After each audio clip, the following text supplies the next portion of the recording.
నమ్మిన వాడిని ఎప్పుడు సిగ్గుపరిచే దేవుడు కాదు. నమ్ము, ఆయనని నమ్ము. నేను నమ్మిన వాడిని నేను ఎరుగుదును. I know whom I trusted. He will never put me to shame. He will never fail me. He will never fail you. He will never fail you. మనుషులు ఫెయిల్ చేస్తారేమో, మనుషులు నిరుత్సాహపరుస్తారేమో. దేవుడికి తెలుసు నీ గురించి. దేవుడు నీ గురించి బాగా ఎరిగి ఉన్నాడు. నీ హృదయం ఆయన ముందు సరిగ్గా అది చాలు.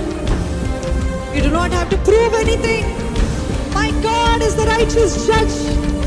ఆయన న్యాయాధిపతి. ఆయన న్యాయము జరిగించే దేవుడు. వస్తుంది కదా, ఆయన రాకడ వస్తుంది కదా. ఆ ధవల సింహాసనం ముందు ప్రతి ఒక్కరు లెక్కప్ప చెప్పాలి. మాట్లాడిన ప్రతి మాటకి లెక్కప్ప చెప్పాలి. చేసిన ప్రతి కార్యానికి లెక్కప్ప చెప్పాలి. నువ్వు చూసుకున్న పరిశుద్ధుడుగున్నావా అని, నువ్వు చూసుకున్న పరిశుద్ధురాలుగున్నావా అని, నువ్వు చూసుకో. Are you right with God? That's all that matters. Not what people say.